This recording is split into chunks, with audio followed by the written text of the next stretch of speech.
Recorded Books and RB Digital present The Pattern on the Stone, The Simple Ideas That Make Computers Work, by W. Daniel Hillis, narrated by Louis Arlt. Preface. Magic in the Stone. I etch a pattern of geometric shapes onto a stone. To the uninitiated, the shapes look mysterious and complex. But I know that when arranged correctly, they will give the stone a special power, enabling it to respond to incantations in a language no human being has ever spoken. I will ask the stone questions in this language, and it will answer by showing me a vision, a world created by my spell, a world imagined within the pattern on the stone. A few hundred years ago, in my native New England, an accurate description of my occupation would have gotten me burned at the stake. Yet my work involves no witchcraft. I design and program computers. The stone is a wafer of silicon, and the incantations are software. The patterns etched on the chip and the programs that instruct the computer may look complicated and mysterious, but they are generated according to a few basic principles that are easily explained. Computers are the most complex objects we human beings have ever created. But in a fundamental sense, they are remarkably simple. Working with teams of only a few dozen people, I've designed and built computers containing billions of active parts. The wiring diagram of one of these machines, if it were ever to be drawn, would fill all the books in a good-sized public library, and nobody would have the patience to scan the whole of it. Fortunately, such a diagram is unnecessary because of the regularity of a computer's design. Computers are built up in a hierarchy of parts, with each part repeated many times over.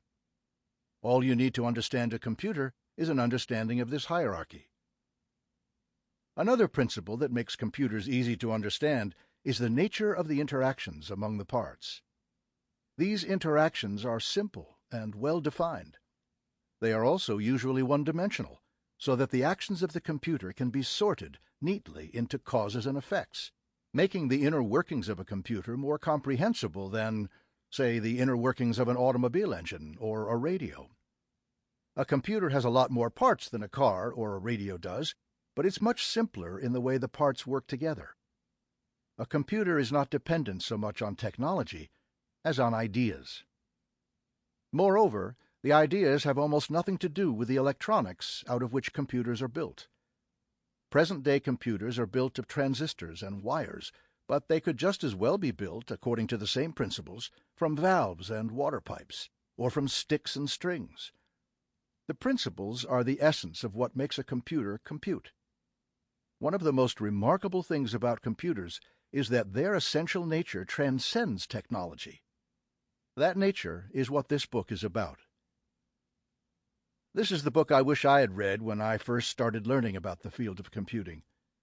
Unlike most books on computers, which are either about how to use them or about the technology out of which they're built, ROM, RAM, disk drives, and so on, this is a book about ideas. It explains, or at least introduces, most of the important ideas in the field of computer science, including Boolean logic, finite state machines, programming languages, compilers and interpreters, Turing universality, information theory, algorithms and algorithmic complexity, heuristics, uncomputable functions, parallel computing, quantum computing, neural networks, machine learning, and self-organizing systems. Anyone interested enough in computers to be listening to this book will probably have encountered many of these ideas before, but outside of a formal education in computer science, there are few opportunities to see how they all fit together. This book makes the connections, all the way from simple physical processes like the closing of a switch to the learning and adaptation exhibited by self-organizing parallel computers. A few general themes underlie an exposition of the nature of computers. The first is the principle of functional abstraction, which leads to the aforementioned hierarchy of causes and effects. The structure of the computer is an example of the application of this principle, over and over again at many levels. Sample complete. Ready to continue?